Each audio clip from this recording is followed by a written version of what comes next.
அண்மை செய்தி. பழனி பஞ்சாமிர்தம் குறித்து அவதூறு கருத்து தெரிவித்ததாக இயக்குனர் மோகன்ஜி மீது தொடரப்பட்ட வழக்கில் இயக்குனர் மோகன்ஜி மன்னிப்பு கேட்க வேண்டும் என்று தெரிவிக்கப்பட்டுள்ளது. கூடுதல் விவரங்களை வழங்குவதற்காக செய்தியாளர் பாலகிருஷ்ணன் இணைப்பில் காத்திருக்கிறார். பாலகிருஷ்ணன், இந்த வழக்கு தொடர்பாகவும் வழக்கில் நீதிபதிகள் பிறப்பித்த உத்தரவு குறித்தும் விவரங்களை பதிவு பண்ணலாம். வணக்கம் சரவணன்.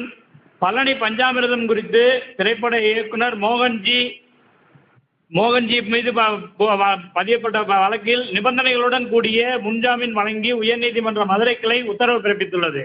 சென்னை பழைய வண்ணாரப்பேட்டையைச் சேர்ந்த திரைப்பட இயக்குனரான மோகன்ஜி பழனி முருகன் கோவில் பஞ்சாமிர்தம் குறித்து அவதூறு பரப்பியதாக அவர் மீது பழனி காவல் நிலையத்தில் வழக்கு பதிவு செய்யப்பட்டுள்ளது. இந்து கடவுள்கள் மீது நம்பிக்கை உள்ள நான் ஒரு முருக பக்தர் எனவும் பழனி முருகன் கோவில் பஞ்சாமிர்தம் குறித்து எந்தவிதமான அவதூறுகளையும் பரப்பவில்லை, செவிவழி செய்தியாக நாம் கேள்விப்பட்டதை பேசியதாகவும் தன் மீது வேண்டுமென்றே பொய்யான புகார் அளிக்கப்பட்டுள்ளது எனவும் தனக்கு ஜாமீன் வழங்க வேண்டும் என இயக்குனர் மோகன்ஜி உயர்நீதிமன்ற மதுரை கிளையில் மனு தாக்கல் செய்திருந்தார். இந்த மனு நீதிபதி பரத சக்கரவர்த்தி முன்பாக விசாரணைக்கு வந்தது.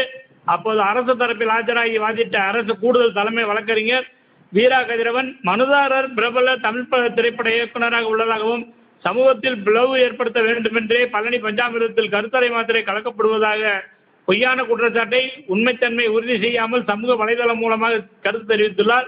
இவர் மீது சமயபுரம் காவல்துறையினர் வழக்கு பதிவு செய்து இவரை கைது செய்து நீதிமன்ற உத்தரவின் பேரில் பிணையில் வெளியே வந்துள்ளதாகவும் தொடர்ந்து இதுபோன்ற கருத்துக்களை பதிவிடுவதற்கு முன்ஜாமீன் வழங்கக்கூடாது என கடும் எதிர்ப்பு தெரிவித்தார். அப்போது நீதிபதி மனுதாரர் வாய்ச்சொல் வீரராக இல்லாமல் எந்த ஒரு தகவலையும் தெரிவிப்பதற்கு முன் உறுதிப்படுத்த வேண்டும் எனவும் உறுதிப்படுத்தாமல் எந்த தகவலையும் கூறக்கூடாது, உண்மையிலேயே பழனி கோவில் மீது அக்கறை இருந்தால் பழனி கோவிலுக்கு சென்று அங்கு தூய்மை பணி மேற்கொள்ளலாம் அல்லது பழனி பஞ்சாமிர்தம் தயாரிக்கும் இடத்தில் சென்று கூட 10 நாட்கள் சேவை செய்யும் நோக்கில் பணியாற்றலாம் என கருத்து தெரிவித்தார்.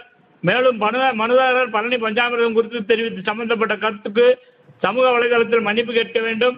பிரபல தமிழ் மற்றும் ஆங்கில நாளிதழ் ஒவ்வொன்றிலும் தமிழகம் முழுவதும் இந்த விவகாரத்தில் மன்னிப்பு கேட்டு விளம்பரமாக வெளியிட வேண்டும் என உத்தரவிட்ட நீதிபதி மனுதாரருக்கு மேலும் பல்வேறு நிபந்தனைகள் விதித்து முன்ஜாமீன் வழங்கி உயர்நீதிமன்ற மதுரை அமர்வு நீதிபதி பரத சக்கரவர்த்தி உத்தரவிட்டுள்ளார். சரவணன்.